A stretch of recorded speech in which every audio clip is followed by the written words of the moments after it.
많은 사람들은 인생을 산에 오르는 것에 비유를 합니다. 그 이유는 이렇습니다. 우리는 목표를 추구하고 또 그것을 성취하는 데 중점을 두고 살아갑니다. 그 과정에서 문제가 무엇인가를 파악하고 또 그래서 목표를 다시 설정을 합니다. 그리고 그 목표를 이루기 위해서 계획을 실행하는 이 모든 문제 해결책으로 생각을 합니다. 이것이 마치 산악인들이 산의 정상을 향해서 올라가는 정신과 같다는 것입니다. 산을 오른 사람들에게는 목표가 눈에 보입니다. 산 꼭대기가 바로 저 위에 보이는 것입니다. 그래서 다시 힘을 얻고 정상을 향해서 나아갑니다. 정상에 거의 다다르게 되면 목표를 달성했음이 너무나도 분명해집니다. 은퇴를 준비하면서 저축을 하는 것이 바로 이런 등반의 좋은 사례라고 할 수가 있다는 것입니다. 이런 인생관에서는 인생의 목표가 분명합니다. 얼마만큼 저축을 해야 은퇴 후에 보다 안락하고 편안한 생활을 할 수 있는지도 분명히 알 수가 있다는 것입니다. 그래서 사람들은 인생을 마치 산에 오르는 것에 비유를 하고 있는 것입니다. 그러나 이것은 결과를 중요하게 여기는 우리의 문화 속에서 인식되고 있는 인생관이라고 말할 수가 있습니다.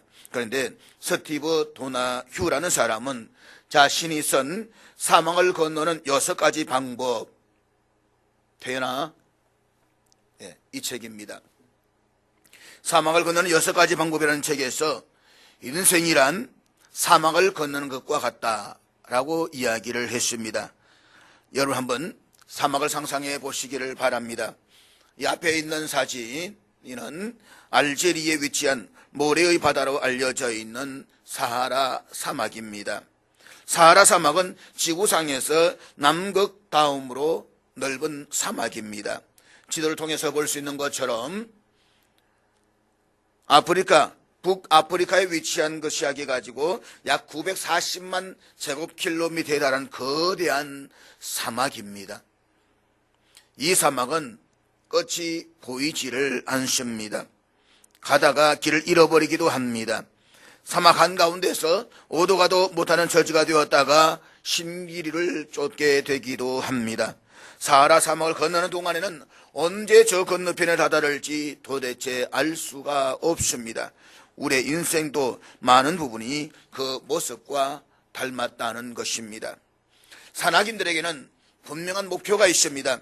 그 목표가 눈앞에 보이기도 합니다. 그리고 정상에 오를 때까지 얼마만큼의 시간이 걸리는지도 알 수가 있습니다. 그래서 산을 오르는 사람들은 목적지에 도달하는 데 걸리는 구체적인 시간까지도 계획을 세웁니다. 그렇지만 우리의 인생이 반드시 그렇지는 않다는 것입니다. 우리는 목표를 세우지만 그 목표를 볼 수가 없습니다. 목적지에 어느 정도 다다랐는지에 대해서도 알 길이 없습니다. 산을 오를 때에는 얼마나 준비가 잘 되었는지, 또 계획은 제대로 세웠는지, 그리고 경험이 있는지의 여부에 따라서 결과가 크게 달라질 수가 있습니다. 그렇지만 사막은 다르다는 것입니다.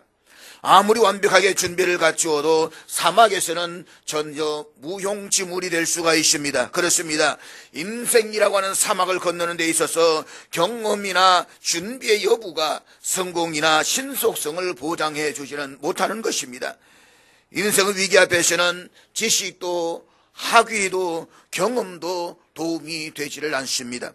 더구나 사막 여행은 예측이 불가능할 뿐만 아니라 불확실합니다. 사랑하는 여러분, 여러분 자녀를 키우면서 부모로서 가야 할 길이 분명하게 보이십니까? 보이세요? 대답 안 하신 분들은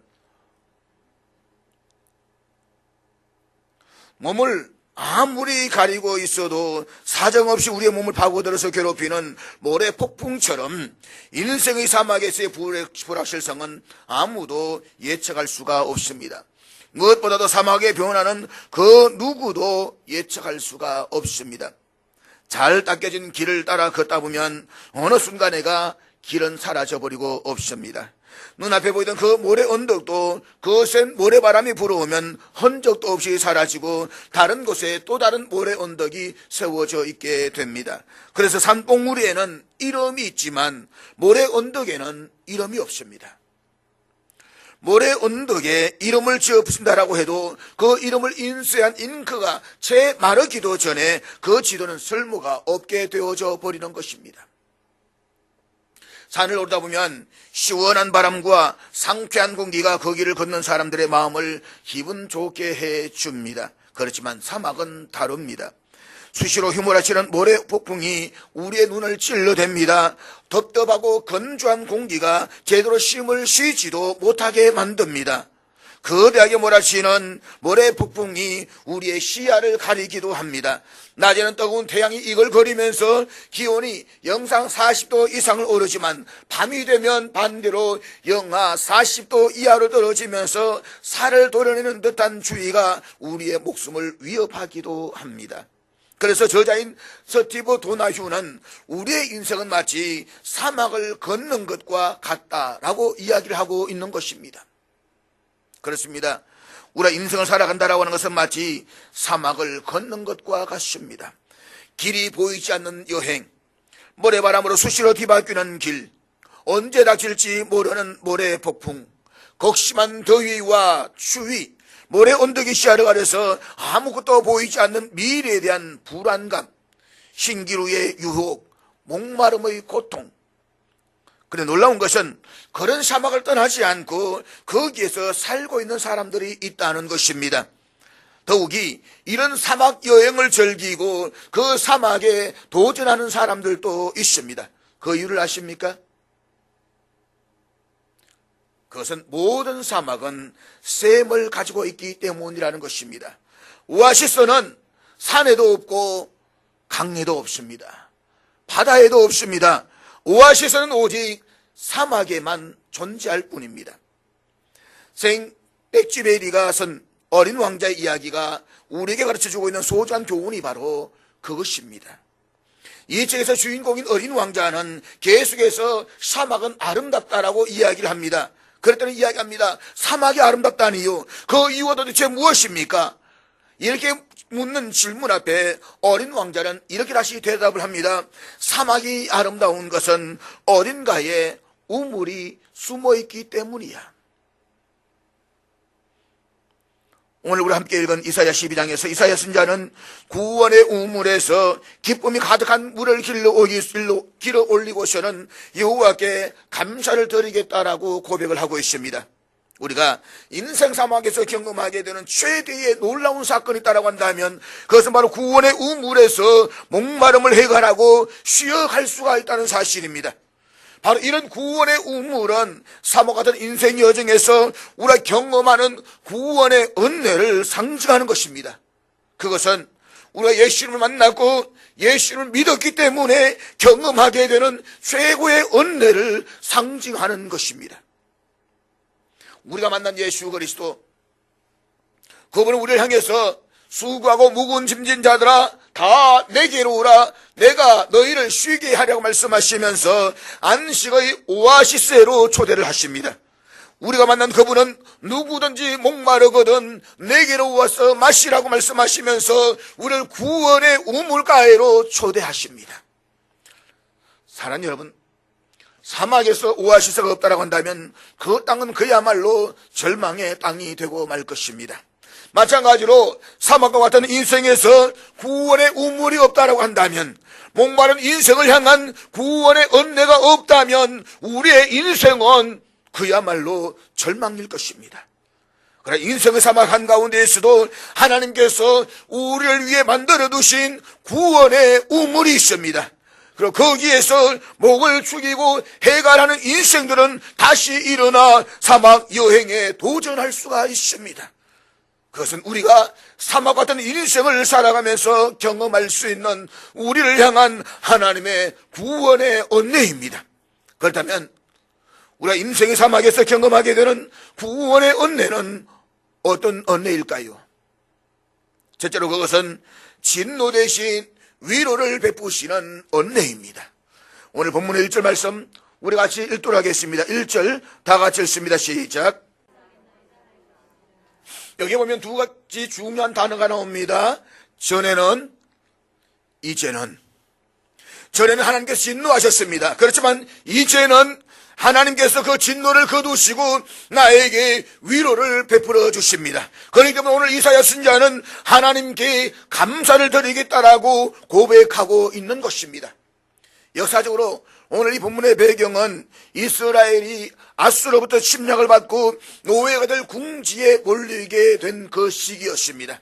그런데 그때 갑자기 아수르 군대가 아무런 이유도 없이 퇴각을 해버립니다. 전혀 기대하지 않았던 뜻밖의 구원이 그들에게 임하게 된 것입니다.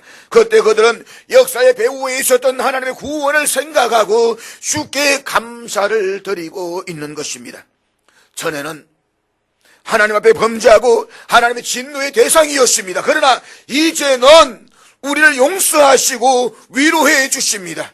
그래서 그분을 향한 멈출 수 없는 은혜를 감사함으로 노래하고 있는 것입니다. 이스라엘 백성들은 과거 홍해 바다에서도 이런 구원을 경험하고 감사의 노래를 불렀었습니다.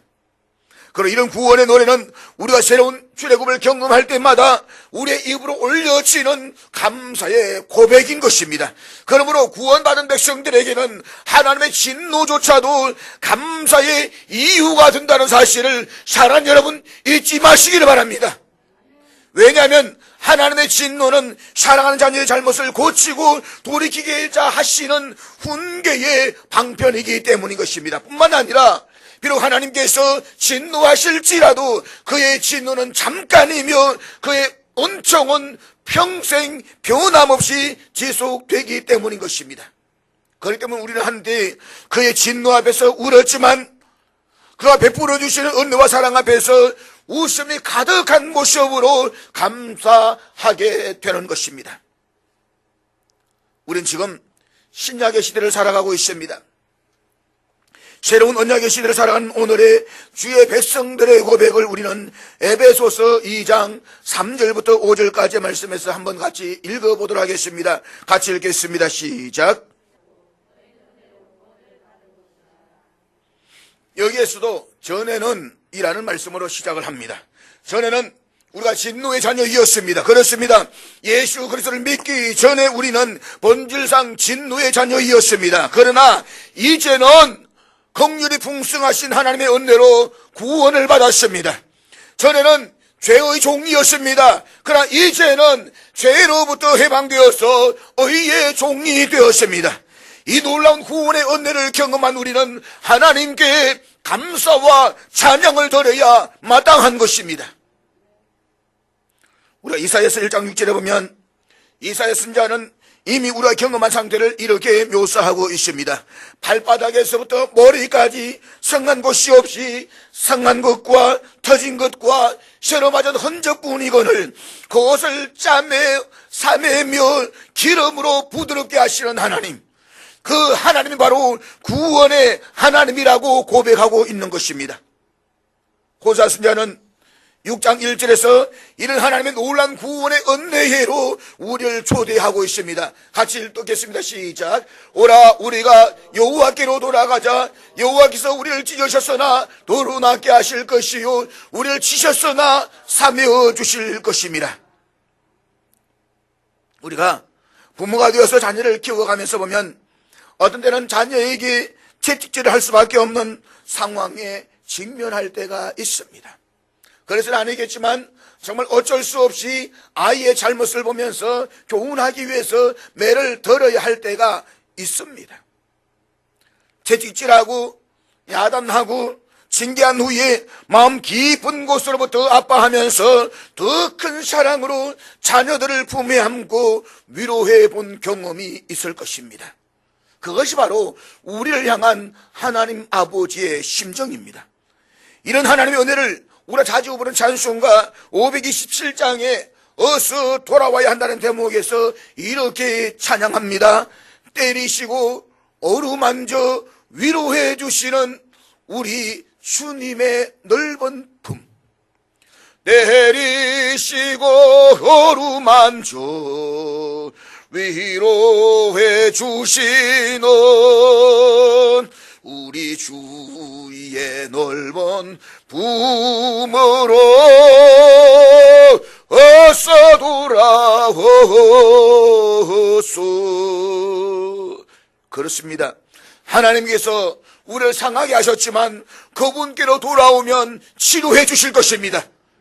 전에는 우리를 나쁘게 시켰지만 이제는 다시 일으켜 세워 주실 것입니다. 그리고 우리는 그 품에서 하나님의 구원의 은혜를 경험하고 체험하면서 그분의 놀라운 위로를 경험하게 되는 것입니다. 기억하십시오. 전에는 본질상 진노의 대상이었습니다. 그러나 이제는 하나님의 긍휼의 대상이 된 것입니다. 이것이 바로 우리가 인생 사막의 한가운데서 하나님께서 구원의 우물을 준비하시고 우리에게 베풀어 주시는 구원의 은혜인 것입니다. 그래서 우리는 오아시스와 같은 구원의 우물에서 기쁨이 가득한 물을 길어 올리고 그에게 감사와 찬양을 드리게 되는 것입니다. 계속해서 이사야 선지자는 인생 사막에서 우리가 경험하게 되는 구원의 은혜를 이렇게 표현하고 있습니다. 그것은 두 번째로 두려움 대신 신뢰로 살게 하신 은혜라고 말입니다. 두려움 대신 신뢰로 살게 하신 은혜. 오늘 본문 2절 말씀 같이 보도록 하겠습니다. 2절 다 같이 읽겠습니다. 시작. 여기에서 내가 신뢰하고 두려움이 없으리니 라는 말씀을 기억하시기를 바랍니다. 우리가 하나님을 신뢰하는 순간 우리는 비로소 두려움을 극복할 수가 있습니다. 그리고 이 사실을 깨닫는 순간 그분은 나의 힘이시며 노래이시며 나의 구원이시라고 찬양하게 되는 것입니다. 그렇습니다. 하나님이 나의 구원이라는 사실을 믿는 순간 모든 두려움은 사라지게 될 것입니다. 모든 염려도 사라질 것입니다. 오늘 본문의 2절의 말씀은 홍해를 건넌 후에 모세가 불렀던 찬양입니다. 이스라엘 백성들은 하나님의 구원의 은혜로 430년간의 노예 생활을 끝내고 드디어 출애굽을 합니다. 그런데 그들이 출애굽을 시작한 지 얼마 되지 않아서 아주 심각한 어려움에 직면하게 됩니다. 앞에는 넘실대는 홍해 바다가 펼쳐져 있습니다. 그런가 하면 뒤에는 애굽의 바로 군대가 추격해 오고 있습니다. 도망갈 길이 없습니다. 다른 길이 없습니다. 이제는 살 길이 없습니다. 꼼짝없이 저들의 말발굴 아래 짓밟혀 죽거나 칼에 맞아 죽어야 할 처지인 것입니다. 그런데 하나님께서는 이 절박한 상황 속에서 이스라엘 백성들을 위해 중보 기도를 하고 있던 모세에게 이런 말씀을 들려주십니다. 출애굽기 14장 13절 말씀 우리 다 같이 읽도록 하겠습니다. 같이 읽습니다. 시작. 마침내 홍해는 갈라졌습니다. 이스라엘 백성들은 바다를 육지처럼 건넜습니다. 그리고 뒤쫓아오던 애굽의 군대를 바다에 다 수장시켜 버렸습니다. 그들은 하나님의 구원의 손길을 체험했습니다. 그렇게 간절히 소망하던 약속의 땅을 이제 바라보게 되었습니다. 어찌 노래하지 않을 수가 있겠습니까? 그때 이스라엘 백성들의 찬양의 노래가 출애굽기 15장 2절의 말씀입니다. 다 같이 읽겠습니다. 시작. 여호와는 나의 힘이요 노래이시며 나의 구원이시로다. 그는 나의 하나님이시니 내가 그를 찬송할 것이요 내 아버지 하나님이시니 내가 그를 높이리로다. 이것이 구원을 경험한 사람들의 하나님을 향한 찬양입니다. 그렇습니다. 모세 때나 지금이나 하나님은 동일하게 그 백성을 지키시며 보호하시며 원수의 손에서 건져주시는 우리의 구원이십니다. 그러므로 여호와는 나의 힘이시며 노래이시며 나의 구원이시라는 찬양은 그의 백성들이 매일 불러야 할 찬송의 주제이어야 하는 것입니다. 잊지 마십시오. 우리 하나님은 어제나 오늘이나 영원토록 동일하신 하나님이십니다. 제2차 세계대전이 끝났을 때에 사람들은 긴 어둠의 터널로 들어갔습니다. 이제는 아무것도 믿을 수가 없었습니다. 그 어떤 경제적인 보장도 없었습니다. 이 어렵고 어두운 시간 속에 존 케네스 게일브레이스라는 경제학자가 1977년에 한 시대의 화두가 되는 불확실성의 시대라고 하는 유명한 한 권의 책을 썼습니다. 불확실성의 시대, 아무것도 확실한 것이 없습니다. 우리 앞에 무엇이 있을는지도 모릅니다. 그래서 우리는 불안한 것입니다. 그와 같은 불확실성의 시대는 지금도 계속되고 있습니다. 유명한 철학자요 신학자였던 폴 틸리는 인간의 마음속에 자리 잡고 있는 불안의 밑바탕에 숨어있는 두려움을 두 가지의 종류로 나누어서 이야기를 합니다. 하나는 존재론적인 두려움이고 또 다른 하나를 목적론적 두려움이라고 했습니다. 폴 틸리는 우리 인간이 경험하는 모든 두려움은 이 두 가지에서 시작된다라고 이야기를 했습니다. 첫째는 존재론적 두려움입니다. 나란 존재가 언제 어떻게 없어질는지 모릅니다. 지금은 내가 이렇게 살고 있지만 내 존재가 어느 질병에 걸리고 어느 순간에 내가 넘어질는지 아무도 모르는 것입니다. 죽음이 나에게 찾아오고 있다는 사실입니다. 사실 지난 주간에 한 주간도 지지난 주간에 입원해 있으면서 한 주간 보면서 저를 좀 많이 돌아보는 시간이었습니다. 솔직히 저는 먼저 죽어서 하나님께 가는 것 그것 하나 두렵지 않습니다. 지금에 당장 내가 죽게 간다는 것 두렵지는 않습니다. 소망하는 바이고 간절히 기도하는 바이기도 합니다. 그렇지만 아프지 않고 질병 없이 건강하게 내 가족과 성도들에게 정말로 부담 주지 아니하고 기쁜 모습으로 살다가 가는 것이 하나의 소망이라는 것을 기도해 보았습니다. 그런데 우리는 건강을 자신하지 못합니다. 아무리 내가 건강하다라고 할지라도 어느 순간에 어느 때에 넘어질는지 아무도 장담하지 못하는 것입니다. 그래서 두려운 것입니다.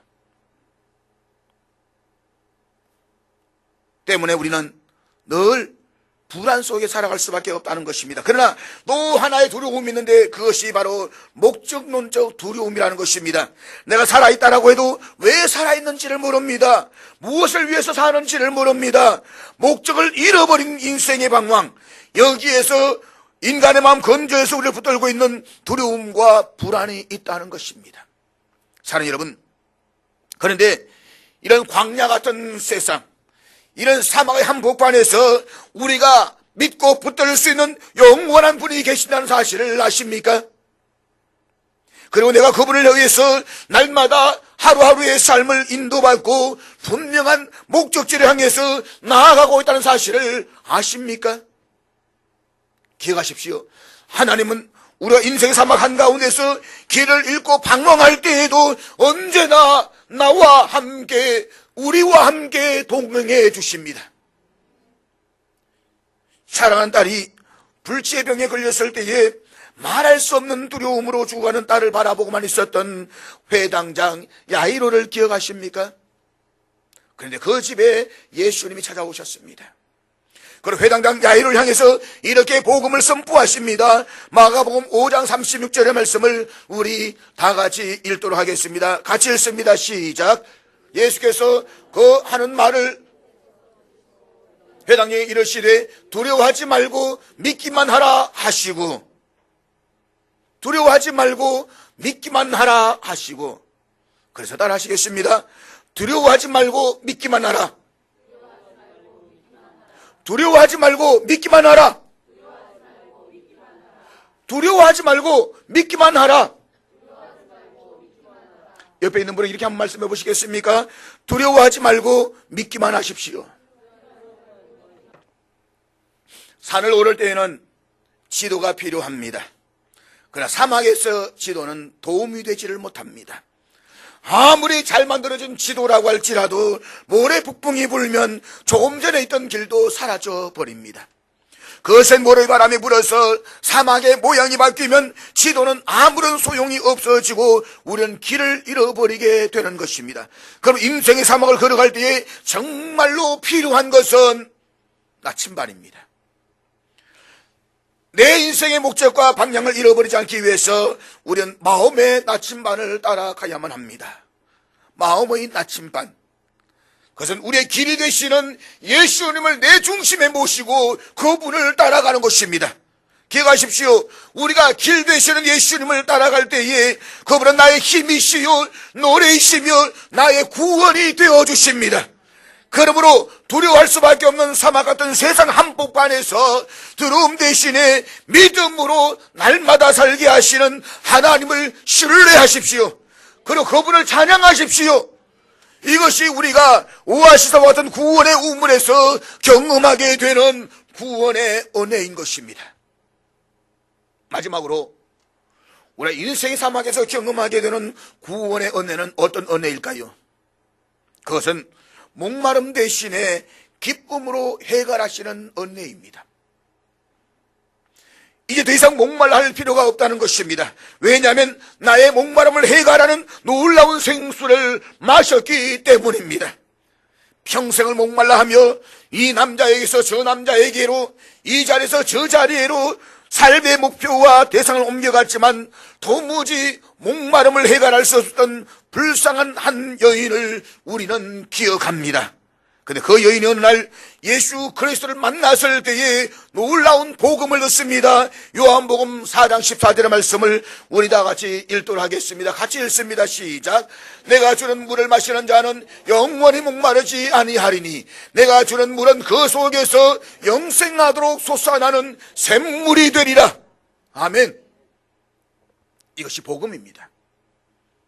내 안에서 영생하도록 솟아나는 샘물, 행복이 내 안에 있다는 말씀입니다. 기억하십시오. 행복이 내 바깥에 있는 것이 아닙니다.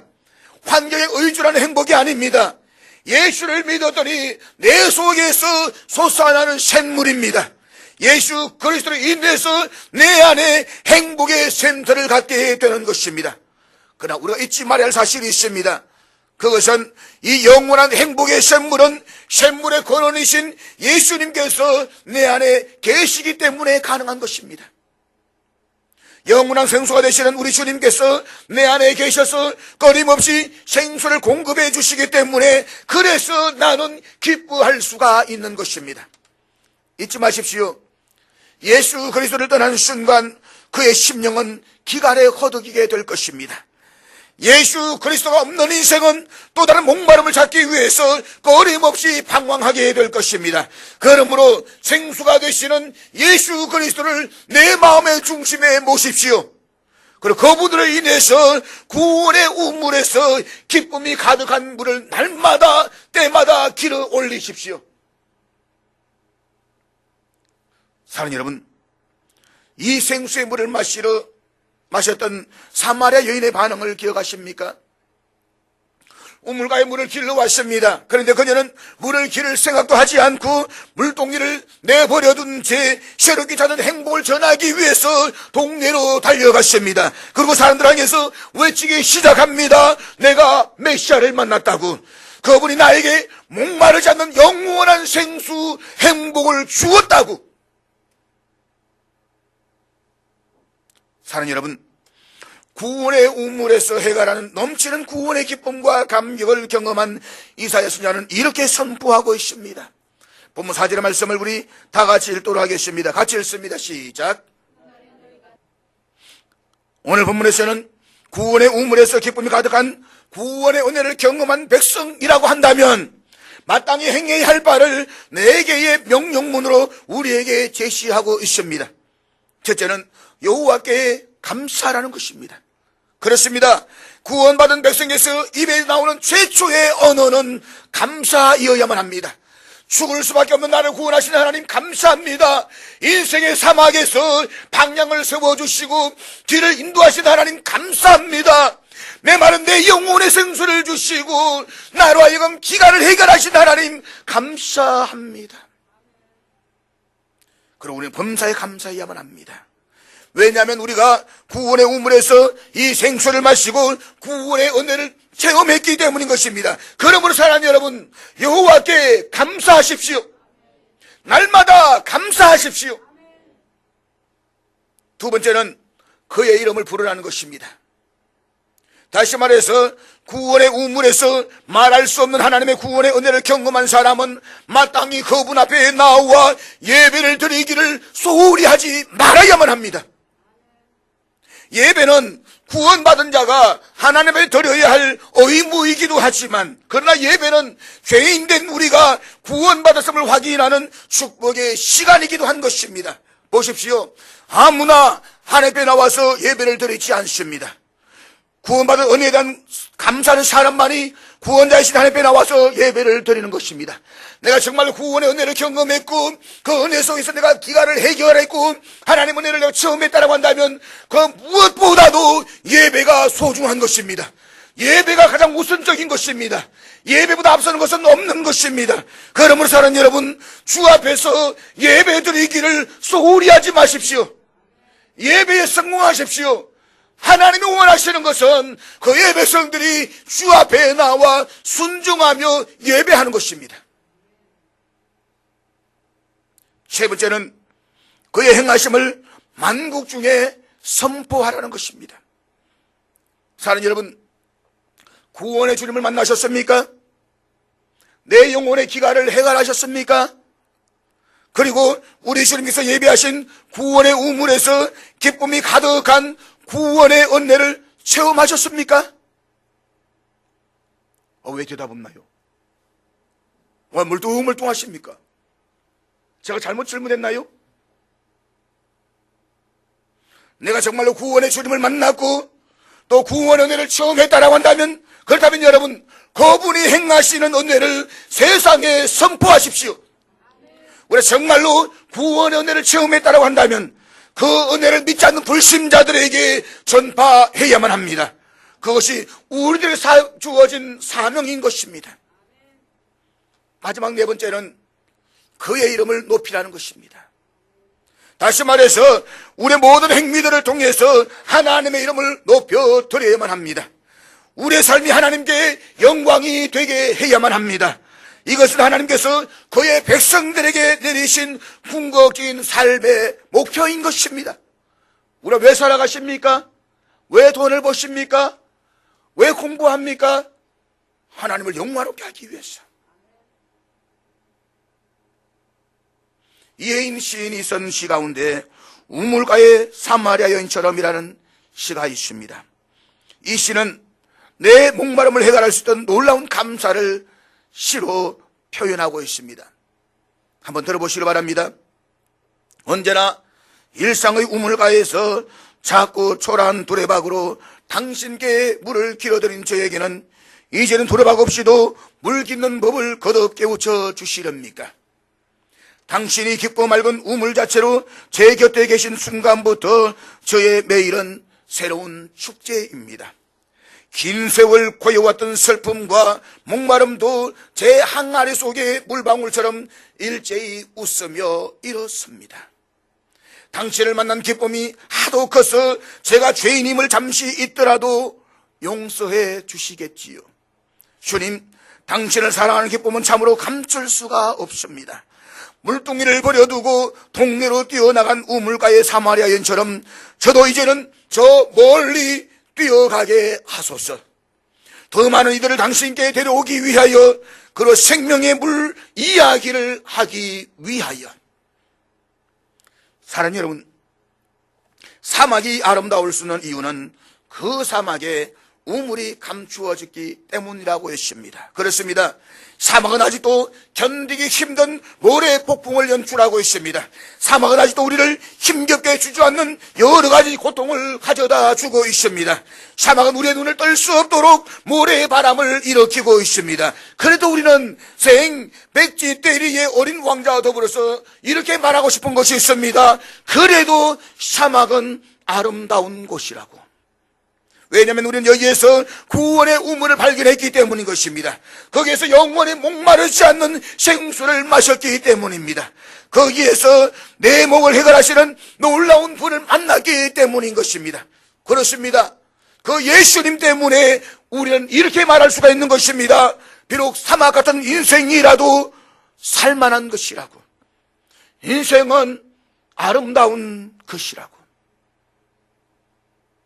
인생은 수없이 많은 모래바람을 일으키며 지금도 우리에게 고통과 좌절과 눈물과 아픔을 주고 있는 것이 사실입니다. 그러나 불구하고 우리는 감히 이렇게 선포할 수가 있습니다. 인생은 살만한 것이라고. 인생은 아름다운 것입니다. 왜냐하면 내가 만난 생수가 되시는 예수님이 계시기 때문입니다. 나를 위해 죽으시고 나를 위해서 부활하신 예수 그리스도, 자신의 생명까지 허락하시고 이제 부활하셔서 내 손을 잡아 일으켜 세워주시는 바로 그분과 함께 나는 마침내 사막의 여정을 완주하게 될 것입니다. 그리고 우리는 입술을 열어서 이렇게 노래할 수가 있습니다. 하나님, 사막 같은 인생에서 구원의 운물을 주시고 거기서 날마다 구원의 은혜를 누리며 기쁨이 가득한 물을 길어 올리게 하심을 감사합니다. 그렇습니다.